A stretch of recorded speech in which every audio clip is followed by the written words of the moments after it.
Hi, everyone. Judge Andrew Napolitano here for Judging Freedom. Today is Monday, November 11th, 2024, Veterans Day here in the United States.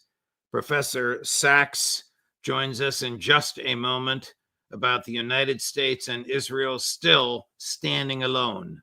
But first, this. We're taught to work hard for 35 to 40 years. Save your money, then live off your savings. Unfortunately, there are too many threats undermining the value of our hard-earned dollars. The Fed's massive money printing machine is shrinking your dollar's value. Just the cost of groceries is absurd. Let me be brutally honest. I think the dollar is on its way to being extinct, not just here, but globally.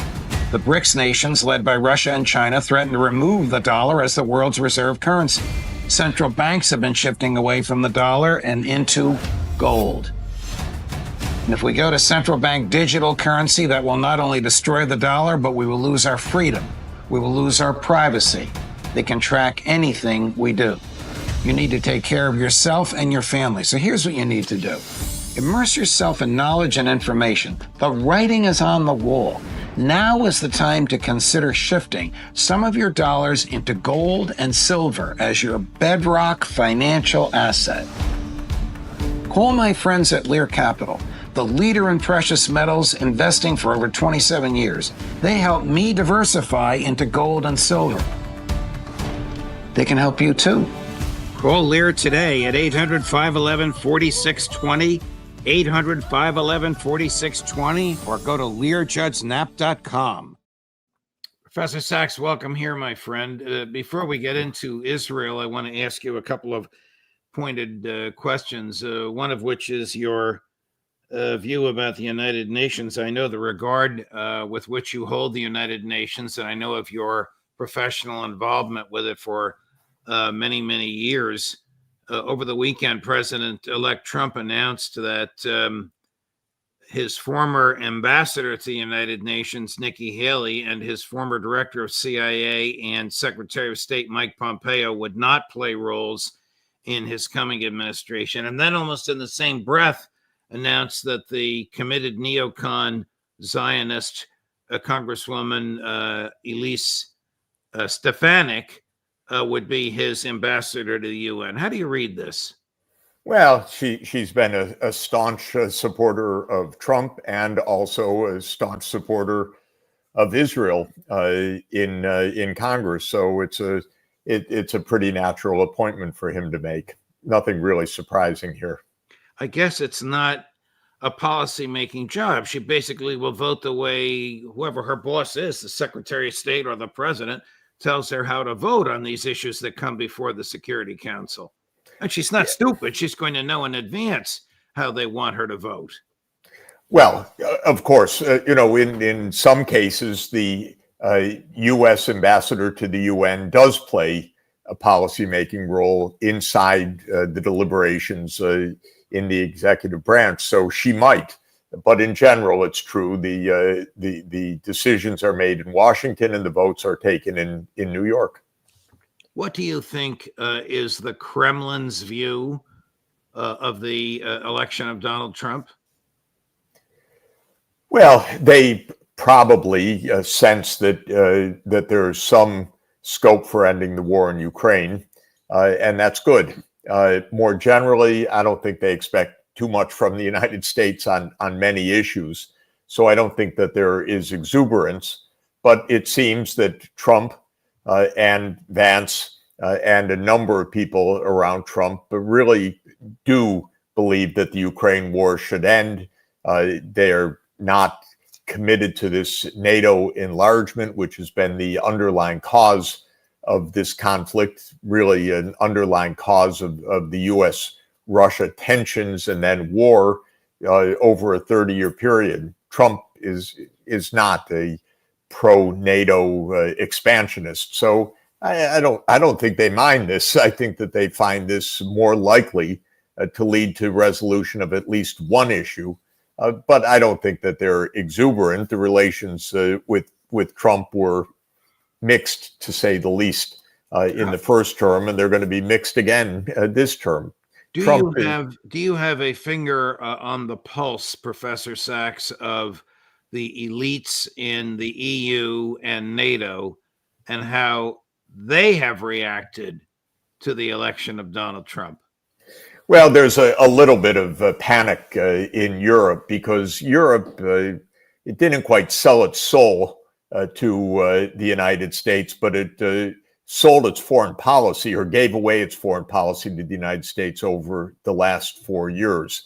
Everything in Brussels, in the European Union, in the words of almost every leader in Europe, was obeisance to the U.S. and following the U.S. narrative, up to and including the German chancellor standing by next to Biden after the U.S. blew up their energy supply. I mean, literally blew up the pipeline that fed low-cost energy to German industry.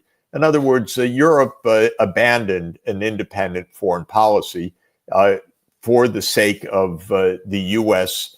neocon agenda. That seems to have been a very bad deal for Europe, and now all these politicians are scrambling. One former commissioner to the European Union, of the European Union, I should say, French commissioner, said in the media, well, there was a strict ban on saying anything about peace in Ukraine until now. Now that Trump's elected, now they can start talking about things that they weren't allowed to say before. Really, the silence in Europe of an independent foreign policy has been absolutely amazing and distressing. I think what Trump's election will do is cause Europe to recognize that they better have their own foreign policy going forward. You mentioned the Nord Stream pipeline, and you alluded to the decisions of about 10 days ago of Chancellor Scholz, which has resulted in his government becoming a minority, and as I understand it, the need for general elections in the early spring. Will the opposition run against him on the grounds that, hey, we all just had a cold summer and we're burning foul, filthy coal because of what Scholz allowed Biden to do? Well, you know, there are opposition parties on the left and the right that are basically saying that. The main opposition party that is likely to take the chancellorship, the CDU, is basically just saying this government has failed. It's time for us. So I don't think it will be based on anything other than the failure of the incumbency. And by the way, I think it's worth saying that that's generally how elections go. Trump's victory, in my view, and in fact in the vote count, was less a victory of Trump per se. He got fewer votes than he got in 2020. It was the debacle of a failed Biden administration, which got many fewer votes than it got in 2020. I mean, the public just said, we don't want this to continue, rather than standing up and cheering everything that Donald Trump is saying. This was a rejection of the incumbency, and Scholz is going to go down because the Germans are fed up with an incompetent government that has not looked after Germany's own basic interests. In the same week, Israeli Prime Minister Netanyahu fired his defense minister, Yoav Gallant, who I understand, correct me if you see this differently, had a fairly good relationship with the leadership and even the rank and file of the IDF. And Prime Minister Netanyahu appointed a Ben Gvir and Smotrich acolyte to be the Israeli ambassador to the United States. What can you tell us about these two decisions and what effect they might have? Well, Netanyahu's reading is that now he has an even freer hand for his absolutely radical policies. And in now, truth, meaning after Trump got elected? After Trump's election.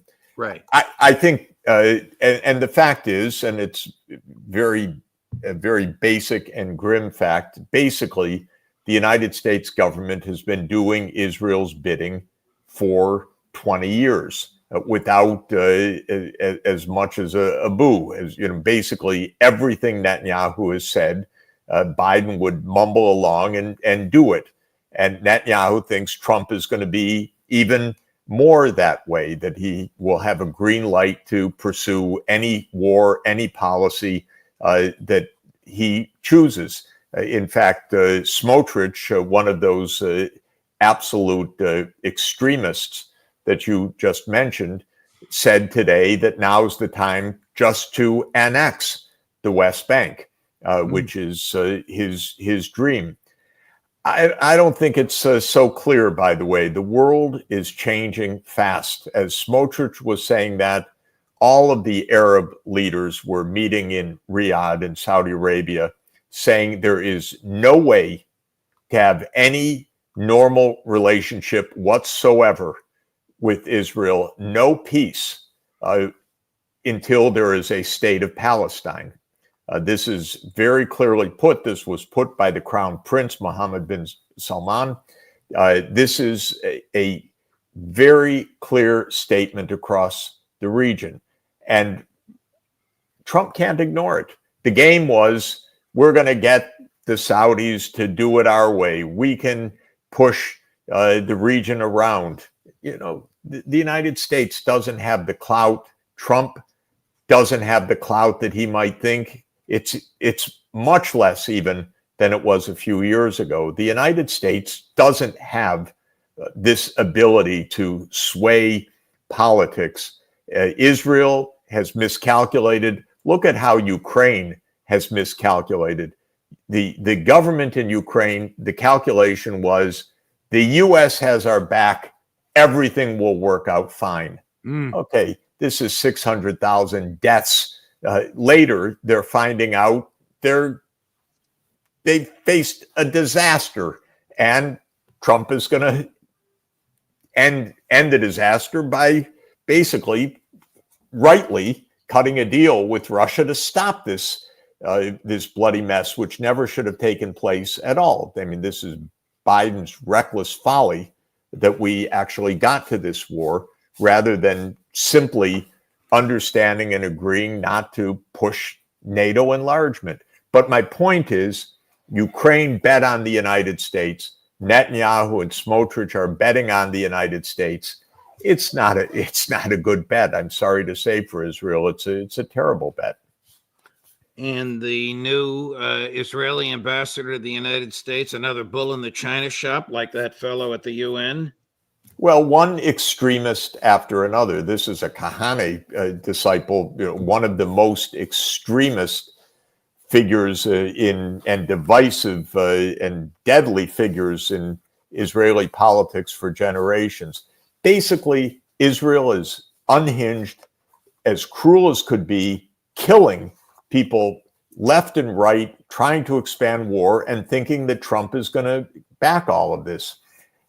Even if Trump were to do so, it's going to end very badly for Israel. But I doubt that Trump is going to do anything like Netanyahu thinks, that it's just going to be that Trump's going to give the green light to Netanyahu. I think he's going to be pretty disappointed in this estimation. 28 days ago, the Biden administration gave the government of Prime Minister Netanyahu 30 days to comply with certain humanitarian mandates. They haven't complied. The non-compliance, if realistically applied, could result in the loss of the veto at the Security Council. It could also result in the loss of military supplies. Should we expect the certification of non-compliance in 2 days, or am I naive? Whatever is going to happen, Biden's going to do nothing till the end of his term. Nothing sharp or decisive is my guess, because he hasn't done anything of the sort during his 4 years of government. And I would be very surprised. They could technically agree on one thing or another. I'm not on the inside, obviously, but they're not really going to do anything that is blocking Israel's moves right now. This is running out the clock, and then it's going to be a new administration. And by the way, probably Netanyahu is going to continue on his strategy, which is expanding war for a while. But I think what Trump and the Trump administration is going to find is that their old gambits of divide and conquer the Arab world is not going to work anymore. There are just new players around there, the BRICS, which is really a big change of geopolitics. There is Russia and China with a much larger role in the region, despite everything, despite the U.S. Pretensions. There is the groundswell of complete disgust and disdain for Israel throughout the region after more than a year of genocidal actions. So I think, I don't know when, maybe already, but sooner rather than later, the Trump administration is going to realize that that their old ideas, if they don't already, aren't going to work, and they're going to listen to the Arabs. That's my feeling. They're going to listen to the Arab League. They're going to listen to the fact that there is, and I don't think most Americans know about it because you won't read about it in the New York Times, that's for sure. There is an Arab peace initiative on the table, one that makes perfect sense. It says 2 states on the legal borders of June 4, 1967, the borders set by the International Court of Justice, 2 states living in peace side by side. That's the Arab offer. Everything is done in the mainstream media to hide the fact that the Arabs are making that offer, but they said it again today. But they also said there is no alternative to having a state of Palestine. And that is a new fact of life for the Trump administration. It was the whole gambit of Trump and then of Biden that Saudi Arabia wouldn't stand up for that other Arab countries could be peeled off through this inducement or that inducement. That game is over. I mean, what you just articulated was stated publicly by Prince Mohammed bin Salman. He even went farther and said there'll be no relationship, no political relationship between Saudi Arabia and Israel until this comes to pass. And he stated the June 1967 borders as well. When this happens, does it give Netanyahu pause? Not Netanyahu, no. Is he so arrogant and committed to his extremist views that he isn't even concerned about a united Arab front threatening him? It's really important to understand that Netanyahu has had a strategy for 30 years that is the same strategy. And while it's been a disaster, it has not been a disaster for Netanyahu. And let me explain. Netanyahu's strategy explained absolutely vividly 30 years ago is, look, Israel's going to keep all the land. It's going to rule over what they call Greater Israel, which means all the occupied territories, including the West Bank that Smotrich wants to annex right now because Trump has been elected. It's going to keep that. Then there's going to be opposition. The opposition is going to be Hamas and Hezbollah and other military opposition or paramilitary opposition. Then Netanyahu's idea is very simple. We're not going to fight Hamas and Hezbollah. We're going to depose the governments that back them. So Netanyahu's idea 30 years on is massive regime change operations across the Middle East. And this idea is why the U.S. went to war with Iraq. It's why the U.S. went to war with Syria. It's why the U.S. went to war with Libya, because believe it or not, weird as it sounds, the U.S. has been fighting Israel's wars for decades. It's been a disaster for the United States, trillions of dollars. By the way, the Israel lobby puts in, $100 million and it gets out trillions on the other side of absolutely horrendous, useless, reckless wars fought on Israel's behalf. Well, Netanyahu, as I said, he doesn't view it as a failure because the U.S. keeps complying. It keeps going along with this. It hasn't stood up and said, you ruined us in 2003. You promised we'd take out Saddam Hussein and all would be well. You told us to take out Bashar al-Assad. We tried to do that, and that was in 2011, and we're 13 years later, and we're still at war. You told us to take out Muammar Gaddafi, and we did that 13 years ago, and now there's still chaos. You have done such destruction, Mr. Netanyahu. Stop it. We don't say that. No. So he just keeps doing this. And maybe, and I'm sure that he thinks, with Donald Trump, now I can really do it. Now we'll go to war with Iran. The other side of this was the idea that, yes, we'll do that for Syria, Libya, Iraq, Iran, but the Saudis will come with us for free. We'll give them some weapon systems, maybe a defense pact, and they'll sign on. That was also the idea of Trump and Biden. No difference between the two in approach.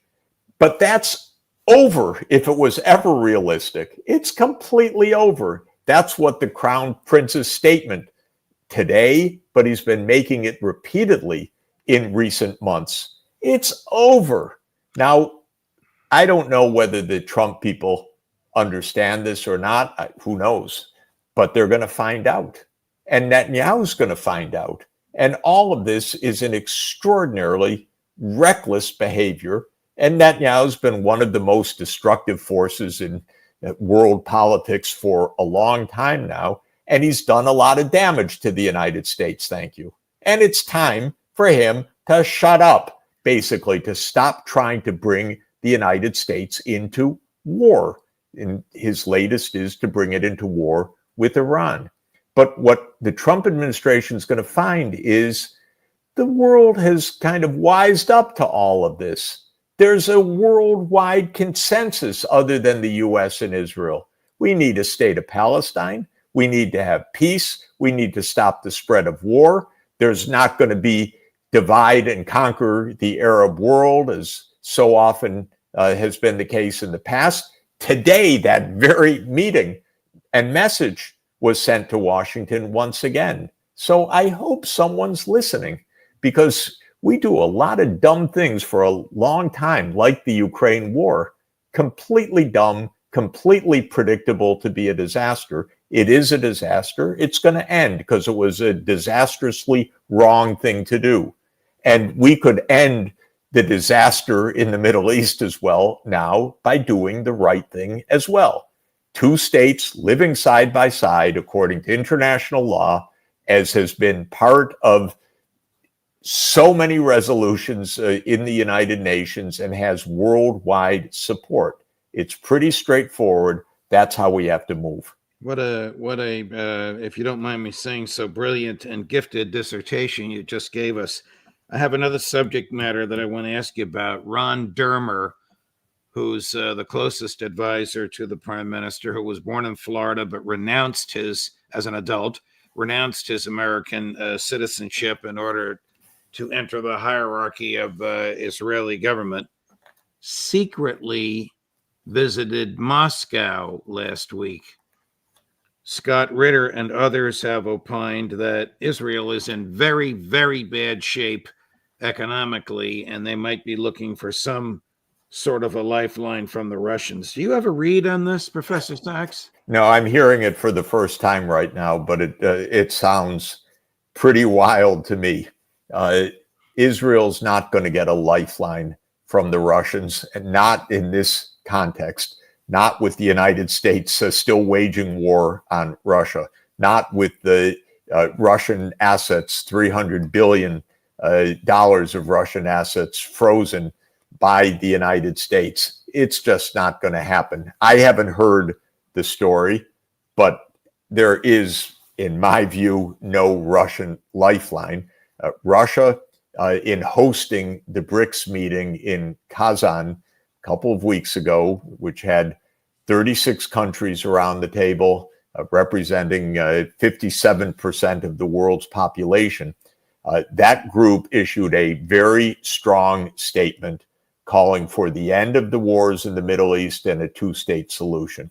Right. So I don't know anything about this particular visit and what it might mean, but there will be no lifeline. There needs to be a change of the ground reality in the Middle East first, and that means a state of Palestine voted at the UN so that we have two states that can live side by side.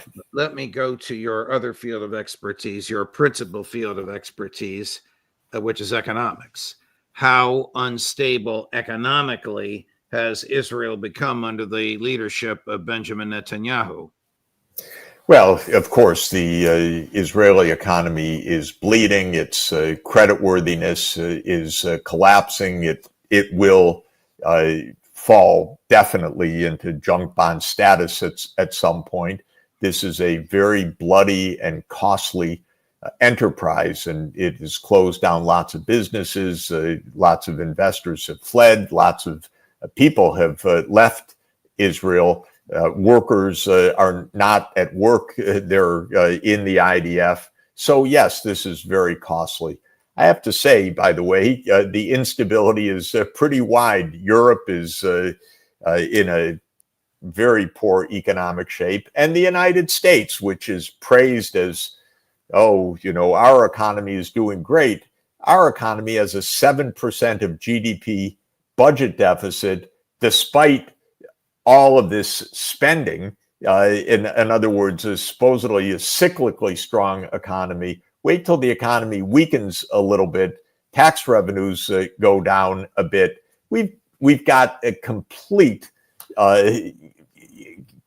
fiction of fiscal policy, and the incoming administration is committed to tax cuts on top of all of this. So wow. you really can't make this stuff up. So the financial stability of everything that we're doing is in question in my mind.